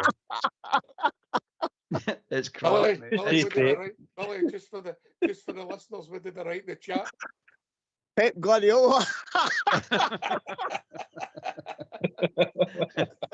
And it is his football, mate. It's crap. Oh, It's crap. It's great if you get the quality of player that he's actually managing, and the club can actually afford to bring in that quality of player. Oh, that's so great kind of football. He's playing there. But see, for us normal human beings in the real world, it's crap, mate. It's just garbage. It's because you can't do it fast enough, and we've not got the technique to clip the ball into the positions we need to put it. But from my point, what Billy was saying is right, because see the boys, our midfield don't see the pass for a start. I don't think some of them can see that pass. And then the next point is, I don't think they've got the ability. Raskin had a pass against Aberdeen, if you remember, the diagonal ball, 40, 50 yards. Beautiful ball. Cracker, mate. That actually resulted in, I think it was the first goal. A great pass. And I heard somebody in one of their podcasts saying, and I've been hearing Raskin's not a good player. Raskin isn't a good player. He's a good player at what he does, but he's not the player that he thinks he is.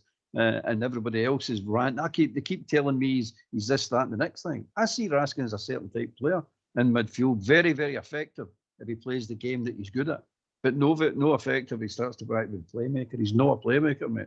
That boy played there in that Aberdeen game. That's the sort of pass Billy's talking about. Seeing the passes and going, right, ping that ball. The runs are made. The gaps between the centre half and the fullback are made. And I'll tell you who Disney benefit and who's getting made to look really a bad player is that Miotski. Miotski makes a runs all the time, mate, the time, and nobody ever finds him. They never find him. And you're saying the guy's making the runs because you look at your midfield. That's lack of. I think it's lack of ability, mate. I think it's lack of vision to the midfield. The midfield are much as muchness. I keep saying that as well. They're all sort of the same type of player. We've not got a real playmaker like a Wilkins, like a Mendes, like a two-guy type player that can ping a pass, can see the pass, ping the pass. They can see these runs and they'll pick you out right away with superb passes. They're very rare to get. They're hard to get. They cost a lot of money now. But we've had them in our past. And that when you see it done right, and these players playing that position the right way, Pirlo and all that, these type players who can pass a ball, it's superb, mate. Absolutely superb. That's what makes these forwards look really good. At the moment, Miotski looks like a clown. And this is the reason he's not got a midfield that can find him.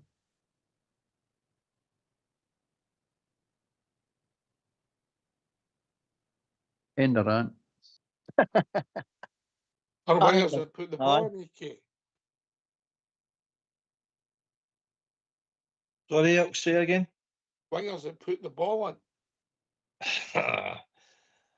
Aye, but they're listen, you're right. Albert's right in what he said. Pep Guardiola has changed football, and I don't think he's changed it for the better. I mean, where's your maverick? Where's your skill players? Where's the guys that carry the ball? Because he doesn't want people to carry the ball. I mean, he's basically finished Jack Grealish's career. He's done the same with Phil Foden. You know, it's just his methodology has got to get implemented, or you don't get a game. So they've got to follow his instructions, or they're sitting in the sideline, or they're farmed out to another club. And he's that ruthless. But he's operating at a totally different level where he can go and buy £100 million players. Whereas all the other managers, they're trying to operate his style of football, playing it out for the back, losing stupid goals because they don't have the same quality of player to deal with. But everybody else has got to, this is your style of football, and this is, the philosophy, and you've got to, just see what you've got in front of you and try to play at the player's strengths. Mikey Moore isn't a winger. We don't have a winger on our books. I mean, Scott Olsen's not a winger. Gassama's not a winger. Askar's not a winger. I mean, any of them that we've got, we don't have wingers. Your width comes for your fullbacks now, looking to whip it in. But the class of his inverted wingers. I mean, Gassama will not play in the right side, but he's a right-footed player. I've never heard so much rubbish in my life because he's used to coming inside, coming for the left, and that's just the way that he's been brought up playing football. It's no football for me anymore. It's all about possession and know about creating chances and things like that. But listen, we're tearing apart our team now. But as I say, I gave some stats earlier on, Billy. I don't know if you caught it. I mean, Danny Rose came in, what was it, 8, 9 games into the season. So I'm just taking it off of the last 20 games. Rangers have scored 41 goals and we've almost conceded 16. We've 45 points out of 60, and Celtic and Hearts, they're only +10 and +9 out of these same 20 games, and that's where we've clawed it back. Hearts have only won 1-0 at Tynecastle, I think, in their last 3, 4 or 5 games. But we were the ones getting slaughtered with the media when we're only winning 1-0 away to St Mirren a few weeks ago. It's just that there's agendas and narratives getting spun out there, but we're not as bad as what we're kind of making ourselves out to be, I don't think. No, but listen, it's been a strange season, and it could be end up a great season. And let's be really honest, they didn't put the white flag up, Billy. Nope. We're in a better place than we ever predicted would have been when Mr. Martin left our club. Absolutely, mate. Absolutely. I mean, everybody was pulling their hair out. We're all going after nuts, the fans are going tonto at the Grun, are going tonto outside the Grun. All these different radio Rangers stations, etc., etc. Everybody's all getting it large, because it wasn't happening, and nobody, listen, not even Ali. I like a punt, mate, but even I wouldn't have seen this one coming. Where we are then, where we are now, to where we've been. It's incredible the way we've improved our last. I don't know. For the manager actually took care. Big AK there. He threw some points and stuff like that about. And I mean, as I said earlier on there, we're the form team. We are the form team now, and I just hope we've hit form at the right time. We have about 7 games to go, 8 games to go, or something like that. I just hope we've hit form at the right time. And as Danny Roll says, mate, he says it's 7 cup finals. 7 cup finals we've got left to play or something. I can't mind. I've not got the things right in front of me. Maybe need to correct me, guys. 7 left to go, mate. 2 before the split, then 5. Aye, that's right, mate. Aye, 7 games to go, mate. So everyone's a cup final. And listen, we're used to playing cup finals, aren't we? Because we're Glasgow Rangers, and we're used to winning cup finals because we're Glasgow Rangers. And I'm sure these next 7 cup finals we've got to play in league games, they'll be our cup finals, and we'll win a lot of them. Aye, okay. Get yourself from mute, lads, because we're going to have Southside's Super 6.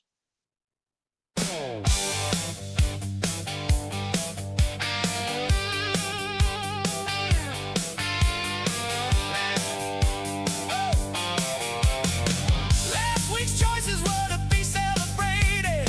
Southside has been very underrated. Can he continue to do the biz and win enough to take out Liz?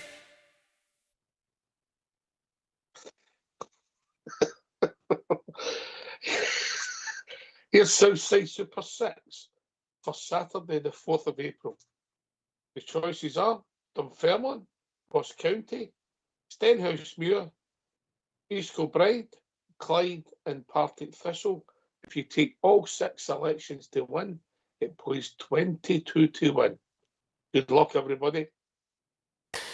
Well, you have just heard this week's picks a run out and bet like dicks. The sane amongst you will give it a miss, 'cause for years he has just been taking the piss.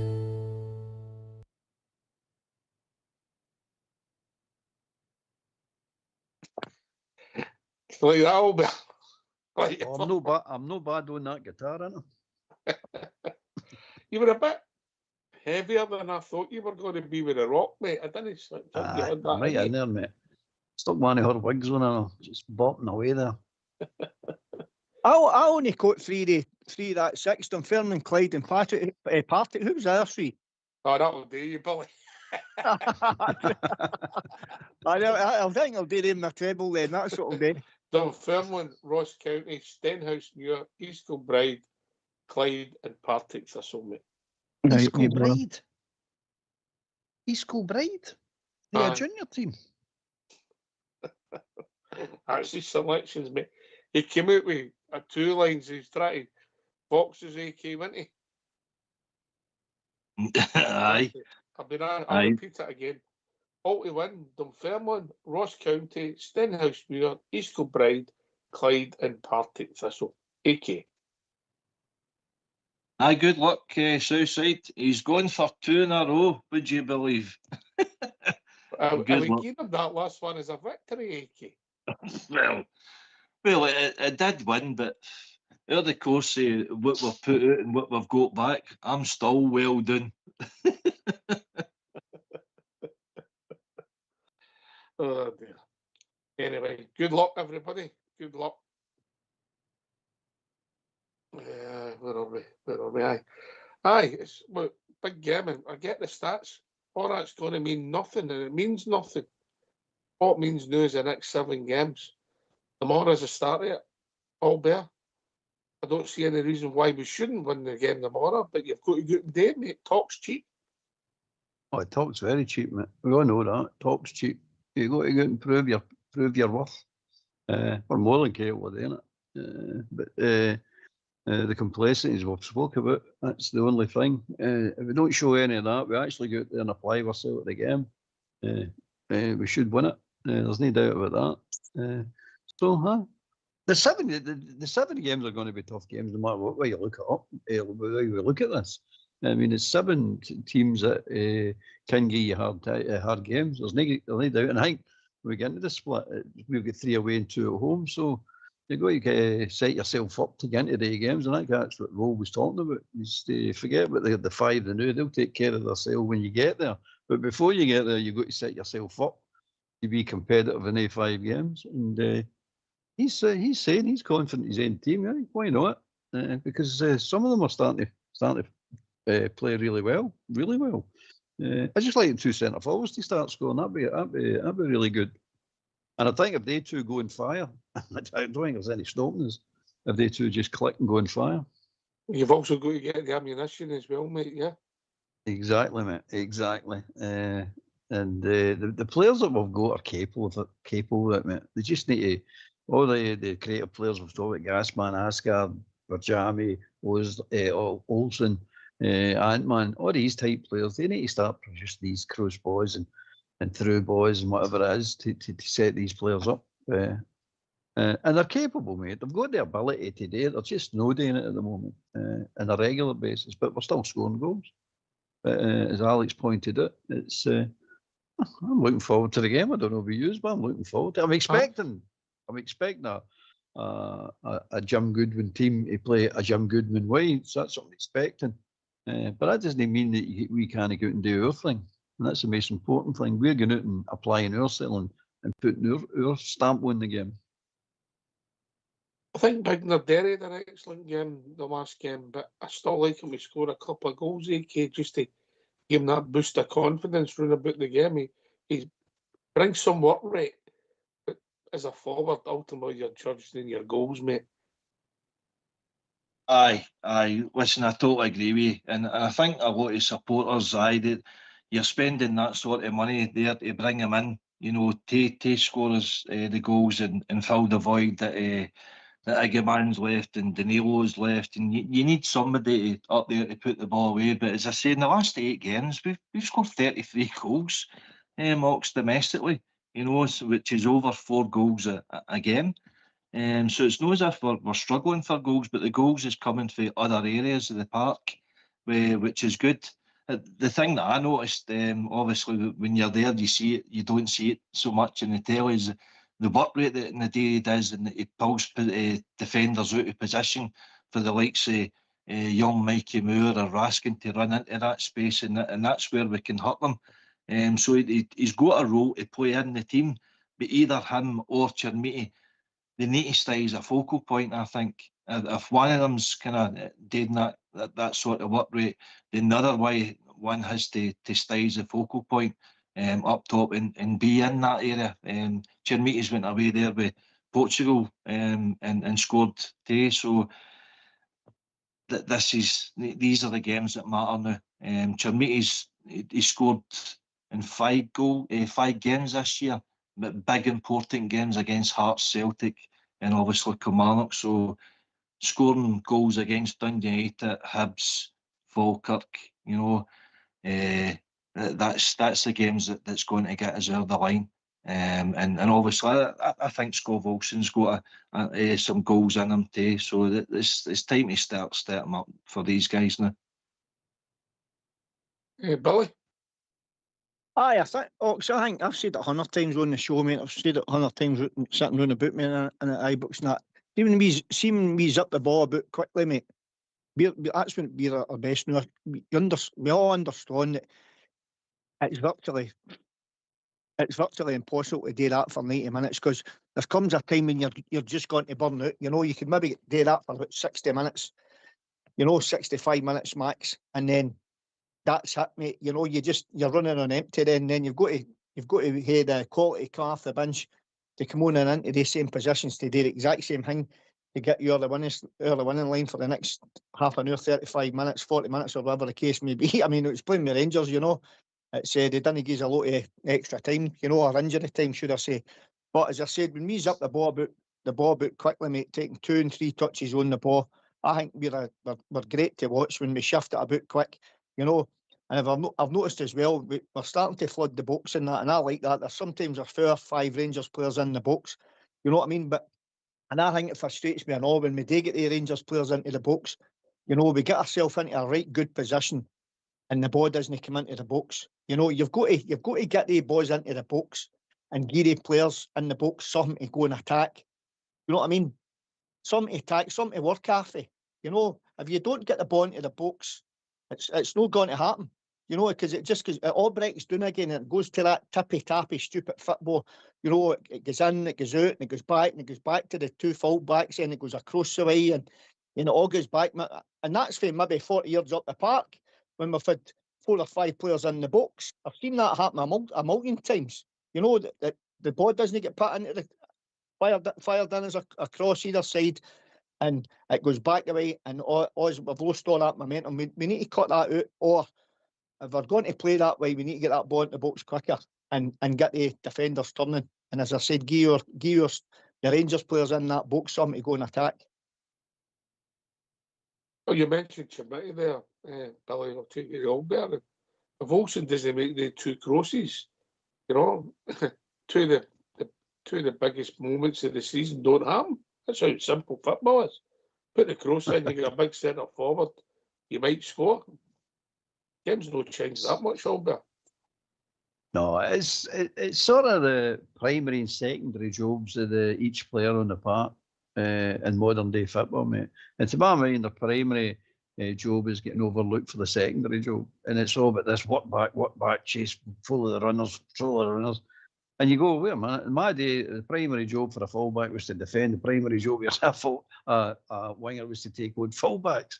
Primary job of a centre forward was to get in that box, stay between the posts and score goals, header goals, but rebounds, anything, shoot, both feet, whatever. That's what I use. But it's primary, secondary stuff now, and I don't see the benefit of taking away the primary part of a guy's game just to make him a better secondary type player, and that's what's happening a lot with a lot of these players. You've got to let them flourish in their own position. Again, I just bring it back to Tav. That's why I play Stirling instead of Tav, because you've got to get this. To my mind, football's not changed that much. You get a solid base. You start with a solid base. You don't lose goals. You don't lose games. So you got that solid base, and let the other players flourish. Let them go out and express themselves. Let your midfielders, your 2 home midfielders, do their jobs. Win the ball back and get to the football players, and let the football players. I mean, I remember George Bester talking about Ramsey. No, Ramsey. Bob. What do you call him? Man U. Name slips me. Busby. He turned and saying, bringing them all in at half time, and they'll get beat. Manchester United. He's going, you go there, you go left, you go right, you go left. There's a walking in the dressing room, and it turns out he's got all the defenders. One of the big defenders on one side, he's got Bobby Charlton, Best, Kidd and all that on the other side. And he turns out his defenders, they says, listen, yous win the ball and just get to them. That's all your job is, just win the ball and get to them. And that's basically what I think football's all about. There's too much of this carry on that, oh, Tav's he's good going forward, but you can't defend. Well, your primary job is to defend. That's your job. That's what you're paid today. But that's modern football for me, mate. And it's all back to front. Left wingers are new right wingers are new left wingers. It's madness. I like touched it. Well, Gasman's a right-footed player, but he can't play on the right side. Starts, mate. It's completely balmy. It's all upside down and backside forward.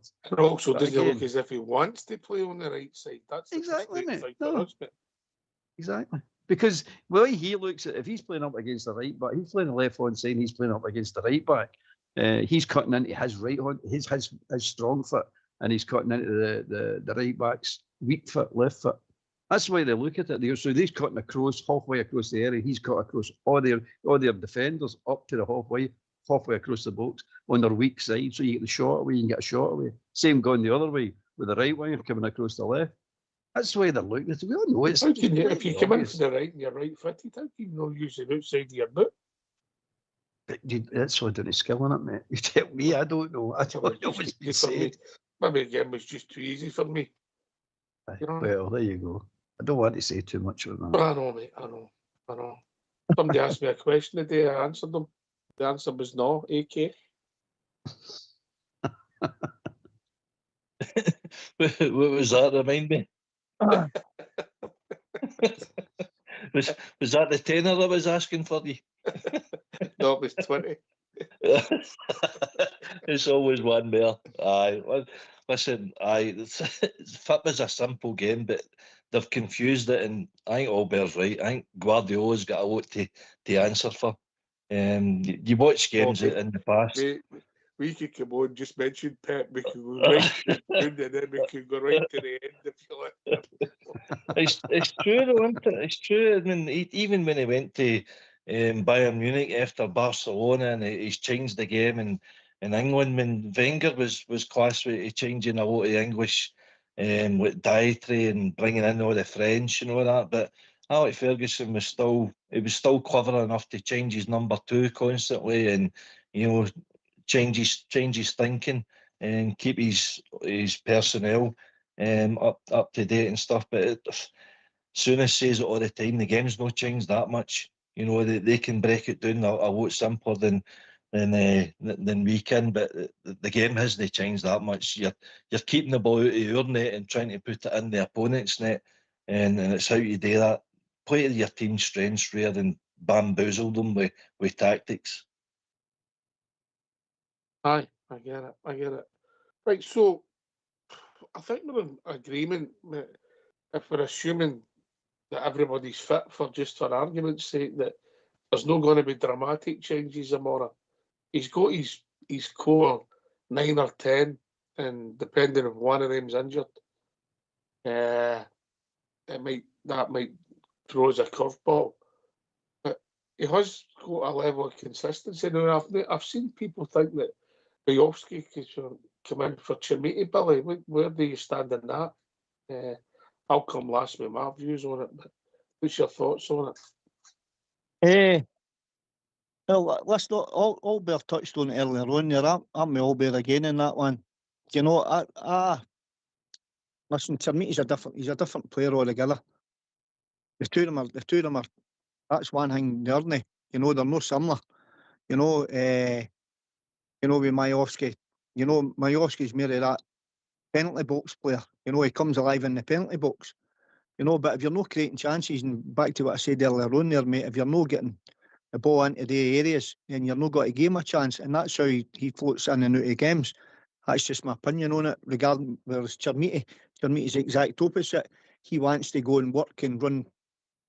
Well, to start with, he didn't want to, but now he wants to go and run the channels and all that and put himself about. So it's two different players completely. So it's horses for courses, mate. That's the way I see it. I like it. That's not to be perfectly honest with you, and boys out there will probably not agree with me, and that's fair enough. But out of the two of them, I prefer Majowski to Chimiti. just for his what he can do in the box if he's given the chance. But you've got to create chances for him. We create chances for Miovski, he'll score goals for you for the Rangers. I've got no qualms about that whatsoever, none. So, but where that'll happen, or no, mate, with the system we're playing and the chances we're creating, then that's $1 million question. I've got you, Albert. I just think you've got the classic here, Albert. One potentially could be a good goal scorer, and one's a scorer of good goals. Yeah. Aye, okay, aye. Billy's right. They're different players, and you can't say right, swap one out, put the other one, and he'll just stay as good as that. It's completely different things. It's a case of Miovski's the type of player that plays on the shoulder of players. He plays as a penalty box player, but he plays on the shoulder. And if you can get midfielders and wingers, it can read his play and give him a ball when he's making his run. I'm telling you, he'll be a different, complete same player as he was with Aberdeen. Devastating, mate. You're going like that. Oh, we've got something here. And that's great if you can go, right, I'm going to take your mitty off and play this type of game for the opposition you're playing, and the players can do it and understand what kind of ball to give through to Miovski. That'd be great, mate. That's the ideal world. But what actually happens if you take your mitty off and you put Miovski on, you expect Miovski to do the exact same which your mitty's doing. And as Billy says, you're not going to get that. They're different players, they're completely different players. Same as Nedry. You're not going to get him to get the work rate that Nedry can do. And say, right, we're going to swap Nedry and put him in for that. But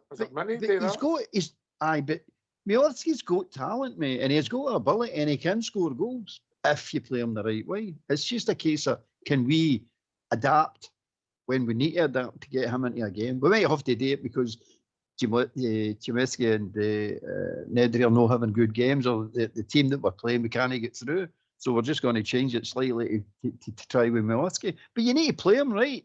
If you're going to he's the type of player you've got to alter your game to suit him. You can't just ask him to come on and suit whatever style of player you play. He plays one sort of style of play, and you've got to adapt to it. If we get the players that can actually do that for him, I don't think we have, mate.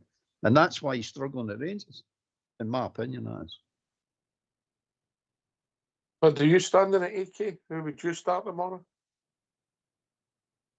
No, I think Chermiti starts. Why would you change a winning team? We beat Aberdeen 4-1. It's working. What we're doing now. So no, I'm afraid Miovski needs to just be that impact player. I mean, the goal that he scored, it was a cracking finish. Aye, wasn't it? You know, nice ball with Darderi as well, mate. Absolutely, but it didn't stand. So unlucky for Miovski, but we don't have the personnel to find him. I totally agree with Billy and Albert. He's the striker that plays off the shooter, but we don't have the players to find these runs. You need a Barry Ferguson there that's intelligent enough to find them and stick in the space behind. But there's no lot of defenders breach forward more than their 18-year box, so he doesn't have a lot of room to run into.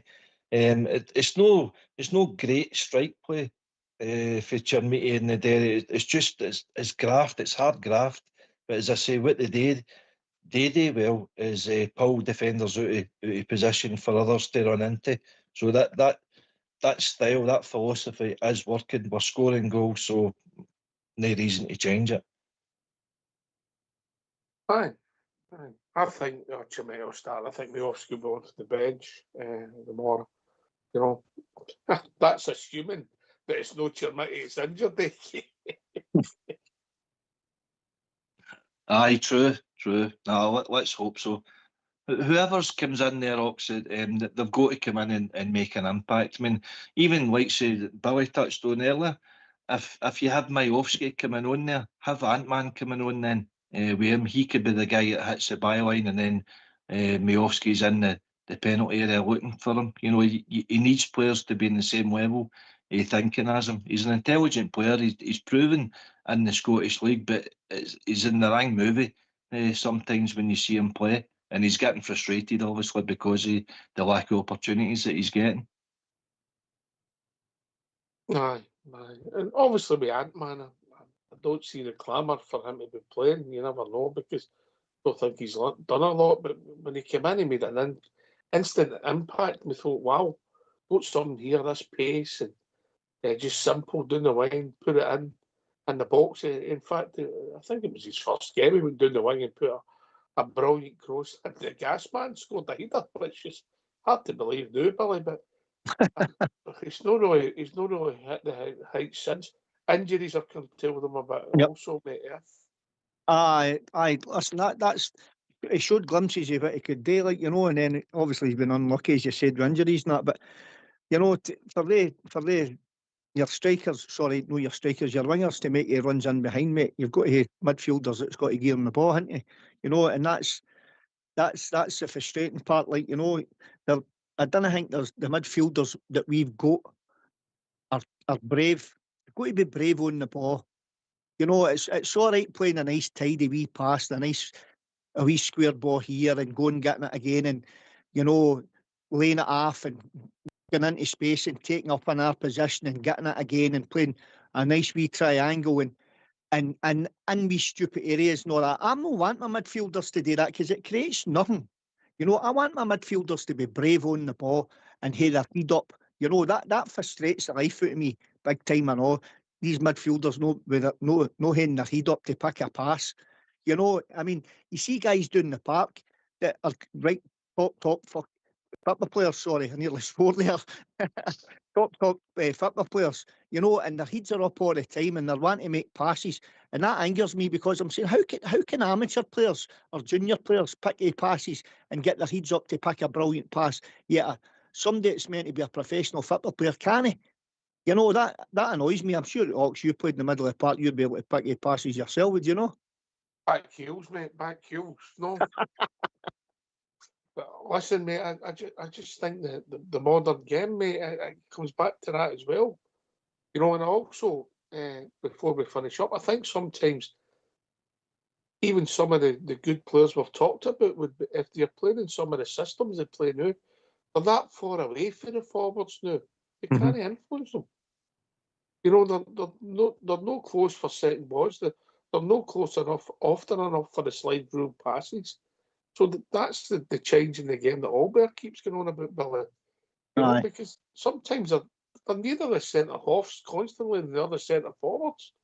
You know, so they don't then influence the game and the creativity side of the game. But maybe we'll have to have a special during the whole.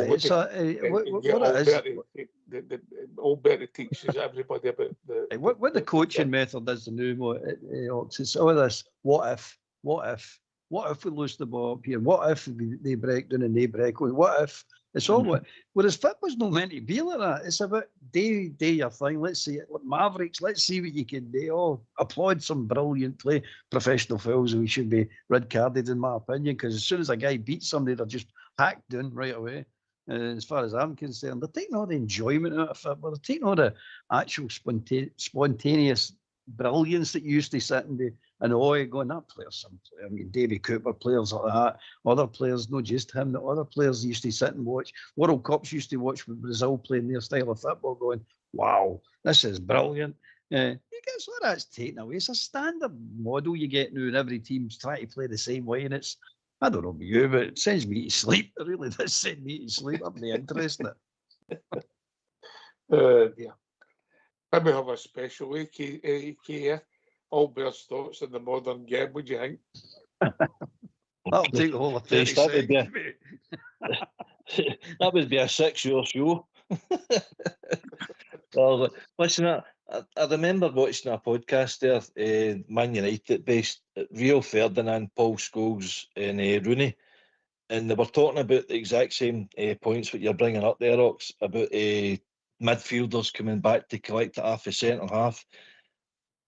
Rio Ferdinand said, imagine you done that to me, pointing to Scholes. You don't trust me to pass the ball 10, 15 yards to you.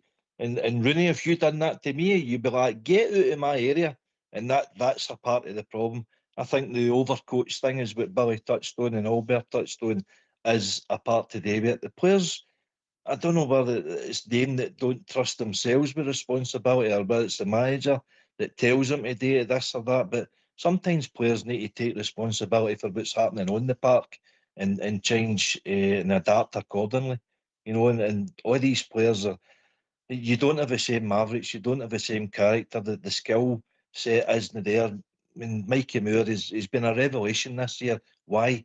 Because he's the only player in our team, in fact, the whole of Scotland, that picks up the ball and runs with it. And everybody's like, now, wow, what a player this is. 18-year-old, and he's running Scottish football. Because everybody's like that now. But where's that player went to? They were there years ago. We don't see them now because the coaching, they're getting overcoached. Oh, well, gentlemen, we've reached that time in the evening. Really enjoyed it. Been a few rabbit holes, no like us, but last word, Billy boy. Aye, cheers. Cheers, mate. Enjoyed that, like. Last year or so, year and a half there, mate. Enjoyed having a good wee discussion about the Rangers. Looking forward to the game tomorrow, mate. But the football he done me saying 2-0 Rangers. The one clean sheet, 2-0 to the Teddy Bears, and the bunker side of me is I'm going for 6 and a drubbing and to put a marker right down. If we can win 2-0, I'll take that. But if we win 6, I'll even take that even more troops. Anyway, thanks for taking my call and good night, gentlemen. Thank you. Great show tonight. I enjoyed that, Ox. Good to be back again. And looking forward to watching the Rangers tomorrow. I'm not as adventurous as Billy. I'll go for a 3-0 win. But thanks again to yourself, Techie team, and Billy for joining us on the Rangers. Yeah. Albert. Aye, like the rest of them. Enjoyed it tonight, mate. Good to know yourself, Alec, and Billy Boy. It's I'll take the 2-0. Oh hell, I'll settle for that, mate. But it's all there for us, mate. It just starts tomorrow. Mate. So let's go on, mate, and win this game.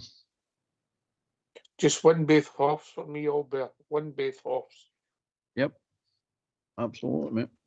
Can I just give a shout out to anybody who's still listening on Facebook with terrible technical issues with our control at the start of the show.